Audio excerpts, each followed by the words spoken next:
दोस्तों, एक बुद्धिमान व्यक्ति कभी भी यह नहीं कहेगा कि वह बुद्धिमान है। ऐसा इसलिए नहीं कि ऐसा कहने से उसकी बुद्धि कम हो जाएगी, बल्कि इसलिए कि उसे यह कहने की निरर्थकता समझ में आ गई थी। दोस्तों, गौतम बुद्ध के जीवन से जुड़ी एक छोटी सी कहानी जो आपको बताएगी कि असल में बुद्धिमान कौन है। किसी शहर में एक लड़का रहता था जिसका दिमाग बहुत तेज था और उसकी खासियत थी कि वह कोई भी चीज बहुत जल्दी और आसानी से सीख लेता था।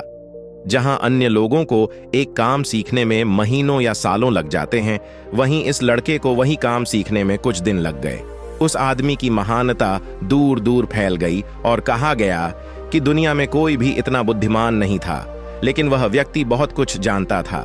क्या हर कोई जानता है कि वह क्या है? भले ही बाहर से कुछ भी हो, वह व्यक्ति भी अंदर से परेशान था, लेकिन अपने अहंकार से परेशान होना चाहता था। दोस्तों, अधिकतर लोग ऐसा ही करते हैं और इसे दिखावा कहते हैं। वह व्यक्ति अपनी प्रसिद्धि बढ़ाने के लिए विभिन्न प्रकार के काम सीख रहा था। वह जानता था कि कैसे चित्रकारी की जाती है, वह मूर्तियां बना सकता है और वह गा सकता है, और उसने दुनिया में वह सब कुछ सीखा था जो उसने कभी देखा था। इसीलिए उन्हें अपनी बुद्धि पर गर्व था, क्योंकि कोई भी सामान्य इंसान एक काम या दो काम या अधिक से अधिक 3 काम कर सकता है, लेकिन वह सैकड़ों काम कर सकता था और वह उन्हें बहुत अच्छे से कर सकता था। इसलिए उसे अपनी बुद्धि पर बहुत घमंड था। उसने मन ही मन मान लिया था कि इस संसार में उसके जैसा बुद्धिमान कोई नहीं है। फिर एक दिन उसका सामना गौतम बुद्ध से होता है। वह पहली बार किसी ऐसे व्यक्ति को देखता है जिससे उसे ईर्ष्या होती है। अब तक उसने ऐसे लोगों को देखा था जो उससे ईर्ष्या करते थे, और जहां ईर्ष्या होती है वहां तुलना अवश्यम भावी होती है। इंसान अपनी तुलना गौतम बुद्ध से करने लगता है। वह देखता है कि बुद्ध के पास भिक्षा पात्र तो है, लेकिन उनके पास धन की कोई कमी नहीं है। बुद्ध के कपड़े तो साधारण थे, लेकिन उनके कपड़े बहुत महंगे थे। बुद्ध जमीन पर नंगे पैर चलते हैं, लेकिन वे नंगे पैर नहीं चलते हैं। इसी तरह वह व्यक्ति सैकड़ों बातों पर अपनी तुलना गौतम बुद्ध से करने लगता है, लेकिन हर तुलना के बाद भी उसे यह एहसास होता है कि बुद्ध के प्रति उसकी ईर्ष्या रत्ती भर भी कम नहीं होती। व्यक्ति मन में सोचता है कि आखिर मैं अपनी तुलना इस संत से क्यों कर रहा हूं, जबकि मेरी जिंदगी 100 गुना बेहतर है। लोग बुद्ध का भी आदर कर रहे हैं, आखिर उनमें ऐसा क्या है जो मुझ में नहीं है? और यही कारण है कि मैं इससे ईर्ष्या करता हूं। काफी देर तक सोचने के बाद उस व्यक्ति ने निर्णय लिया कि वह बुद्ध के पास जाएगा और उनसे पूछेगा कि उसकी उपलब्धि क्या है। वह आदमी अपने सेवकों के साथ बुद्ध से मिलता है और कहता है कि मैं इस क्षेत्र का सबसे बुद्धिमान व्यक्ति हूं और मैं हर चीज कर सकता हूं जो आप देखते हैं। मैं किसी भी चीज को सीखने में बहुत कम समय लगता है।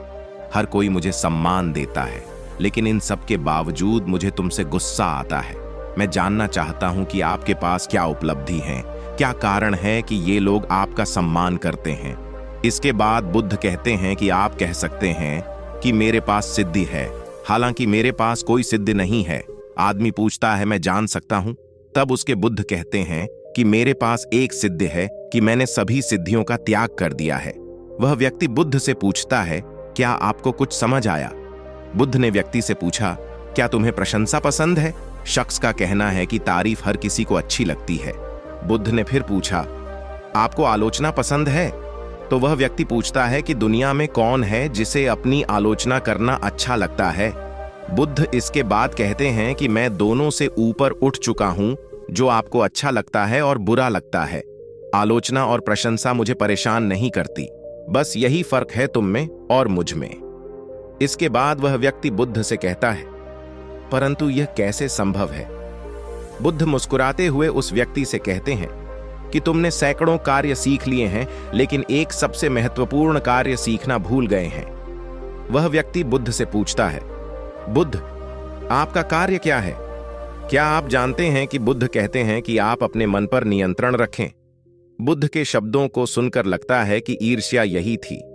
इसके बाद बुद्ध कहते हैं कि जिस आदमी ने अपना मन जीत लिया लेकिन पूरी दुनिया नहीं जीत ली, वह कुछ भी नहीं जीता है, और जिस आदमी ने अपना मन जीत लिया लेकिन सब कुछ दे दिया, वह भी सब कुछ खो दिया है। कुछ हार गया लेकिन कुछ जीत गया, क्योंकि सच्चा बुद्धिमान व्यक्ति वही है जो अपने मन का शासक है, न कि वह जो अपने मन का गुलाम है।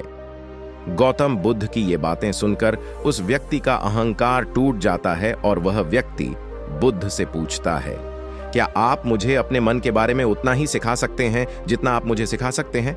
बुद्ध ने कहा कि मैं तुम्हें अवश्य शिक्षा दूंगा, लेकिन मैं तुम्हारी सारी उपलब्धियां ले लूंगा। तब उस आदमी ने बुद्ध को बताया कि वह तैयार है। उस दिन से वह ध्यान करना शुरू कर दिया, क्योंकि ध्यान ही मन को नियंत्रित करने का एकमात्र उपाय है। दोस्तों, आज आपने जाना बुद्धिमान कैसे बने और बुद्धिमान किसे माना जाता है। इस पोस्ट से जाना कि सच्चा बुद्धिमान व्यक्ति वह है जो अपने दिमाग का शासक है, न कि वह जो अपने दिमाग का गुलाम है। दोस्तों, अगर आपको यह पोस्ट पसंद आई और उपयोगी लगी तो कृपया इस पोस्ट को अपने दोस्तों के साथ शेयर करें।